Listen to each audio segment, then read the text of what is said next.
Eh, Assalamualaikum, selamat sore semuanya. Saya Juliati, perwakilan dari adik saya almarhum Budiman yang tadi kasusnya sudah dibacakan oleh Bapak Ketua. Terima kasih. Ini yang Bekasi ini ya. Iya, Oke. Apa kok kasusnya apa itu, Bu? kasusnya itu adik saya ditusuk oleh seorang penjual kopi keliling, tapi ternyata setelah ditangkap polisi itu dikatakan pelakunya itu adalah ODGJ. Oke, Eh, lanjut. ya, pada tanggal 10 Maret 2025 kemarin ternyata adik saya itu meninggal dan sampai saat ini masih ada sisa tagihan yang sangat-sangat besar di RSCM. Ya. Pak Eh, Suciatanya berapa sisa tagihannya, Bu?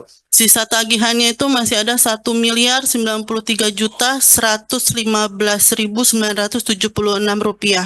Oke. Dan selama ini eh, pembayaran itu melalui donasi. Oke. Adik saya juga punya BPJS yang aktif, tapi dari awal itu sudah dikatakan tidak bisa dipakai. Sebenarnya bukan dari awal sih, setelah sebulan perawatan di RSCM, baru keluarga itu diinfokan bahwa BPJS-nya itu tidak bisa mengcover. Seperti itu. Dan akhirnya dari RSCM itu mengarahkan kami untuk melapor ke LPSK. Mang Pak Ahmad ini bahunya nyaman untuk curcol, Bu. Oke, lanjut korban berikutnya. Assalamualaikum warahmatullahi wabarakatuh. Perkenalkan nama saya Rumadi, ayah dari korban Rifki Fajar Handika, korban luka bakar, pelaku ayah tiri, sambung ayah sambung. Dan mantan istri meninggal dengan luka tusuk 8 tusukan. Dengan ini sebelumnya saya meminta eh, korban anak saya ini ditanggung dari BPJS. Tapi dengan waktu itu kita dapat jawaban dari BPJS karena ini kecelakaan yang disengaja, BPJS tidak bisa mengcover. Dengan berjalannya waktu akhirnya kita dapat eh, dari pihak teman menyarankan untuk datang ke LPSK.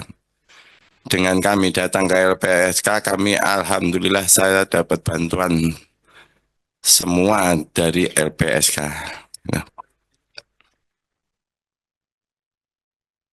Baik, lanjut korban berikutnya. Assalamualaikum warahmatullahi wabarakatuh. Terima kasih pimpinan. Perkenalkan, mohon izin, nama saya Taufik Hidayat, warga Raka Mekar, Kota Bogor, Bogor Selatan. Sebentar, Pak Taufik. Itu Siap. enggak, zoom kita enggak sampai ya? Enggak ya? Kalau enggak pakai kamera aja dituntun ke sana gitu enggak bisa ya? Lanjut, Pak Taufik. Kebetulan saya menjadi korban perampokan di wilayah Rangga Mekar, Bogor Selatan pada tahun 2023. Pada saat itu singkat cerita, saya putus tangan, luka bacok bagian muka, bagian lengan, dan punggung itu 2 bacokan. Saya langsung dilarikan ke rumah sakit oleh istri dengan kendaraan bermotor, dan kebetulan yang bawa motor itu saya, Pak. Jadi korban masih bisa bawa motor pada saat itu karena masih sadarkan diri walaupun sudah banyak kehilangan darah. Dan sampai dari rumah sakit, eh, saat itu saya mempersiapkan BPJS dan KTP. Jadi setahu saya setiap ke rumah sakit itu BPJS, KTP, KK itu harus sudah ready gitu ya. Nah, pada kenyataannya begitu saya sampai rumah sakit, eh, ternyata setelah saya ditangani, sebelum sebelum ditangani itu setelah masuk bed di IGD, disampaikan bahwa tindak kekerasan atau penganiayaan dalam kejahatan itu, perampokan itu tidak di cover sama BPJS. Nah, di situ saya sempat down, Pak. Saya sempat down, sempat mau pulang pada saat itu karena kami golongan menengah bawah. Tapi alhamdulillah pada saat itu kami punya tabungan 1,5 juta dan itu hanya untuk beli kasaknya aja di Rumah Sakit PMI Kota Bogor. Nah, yang harusnya kami terjadwalkan jam 7 sampai jam 10 itu operasi, karena pada saat itu kebetulan ada penjamin yang mau menjaminkan bantuannya itu, ya udah kita ambil dulu deh. Yang penting selamat dulu nih nyawa. Maka dari itu pihak rumah sakit menjadwalkan, tapi berjalannya waktu, detik-detik kami mau dioperasi, penjaminnya mundur, Pak. Karena itu penjamin pribadi. Karena nominal yang harus dikeluarkan itu 87 juta pada saat itu. Nah, dari yang harusnya, mohon maaf Pak, penglihatan saya sekarang satu sebelah kiri sudah tidak berfungsi karena telat dalam penanganan medis. Sebetulnya kalau memang tidak telat masih bisa tertolong, dan penyambungan lengan itu karena putusnya itu kebetulan bagian pergelangan tangan Pak, sampai jari-jari itu yang putus. Dan pada saat itu kalau memang jam 7 atau jam 10 kita sudah bisa dioperasi, itu kita ada kemungkinan masih bisa disambung, dan walaupun tidak 100% berfungsi, hanya 27% masih berfungsi. Masih bisa berfungsi. Tapi karena sudah lewat dari 24 jam, karena ada keterbatasan administrasi dan biaya, ya sudah mundur gitu. Jadi ada keterlambatan 1 sampai 2 hari waktu itu. Terima kasih pimpinan, mungkin hanya itu yang bisa saya sampaikan. Oke. Atas waktunya. Assalamualaikum warahmatullahi wabarakatuh. Makasih para korban, ibu bapak semua. Untuk itu kita duduk di sini. Ini cuma fenomena gunung es.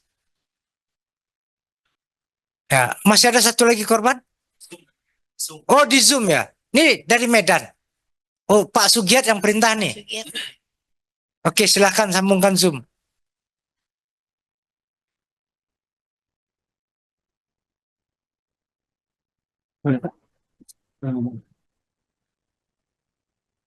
Selamat sore yang kami hormati Komisi 13 DPR RI.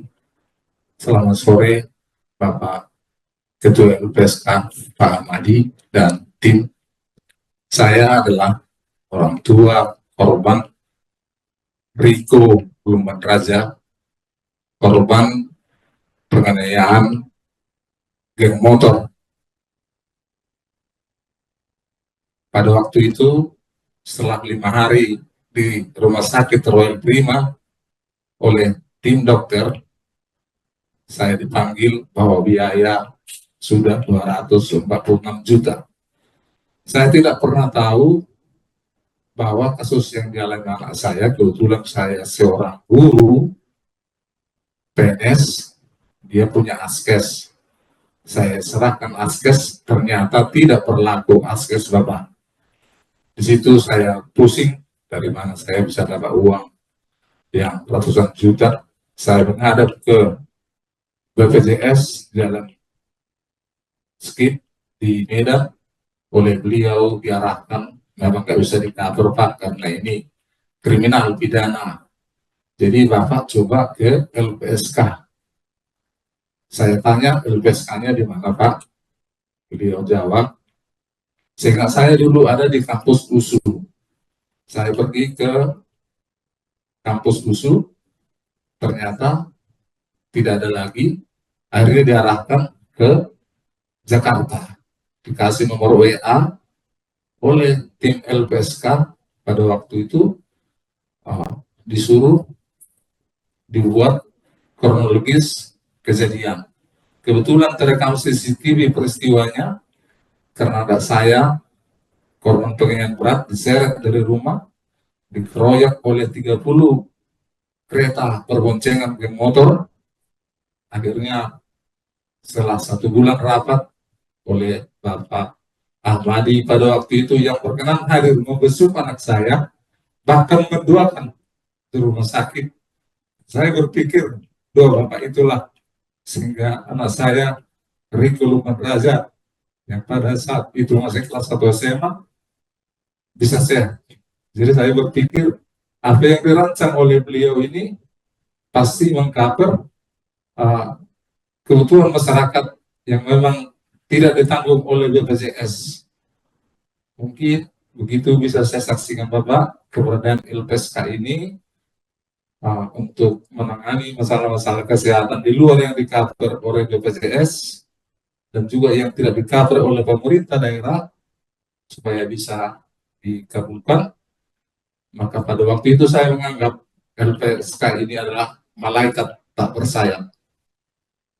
Terima kasih Karena Bapak. mungkin bisa sudah miliaran Pak biayanya, tapi yang saya keluarkan hanya 146 juta pada waktu itu karena 3 kali operasi anak saya Pak. Patok kepalanya sekarang sudah tidak asli lagi.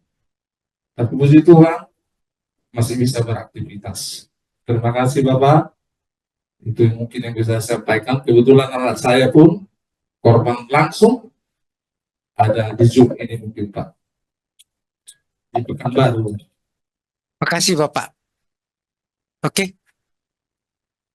Ibu Bapak semua, kita sudah dengarkan tadi penjelasan dari korban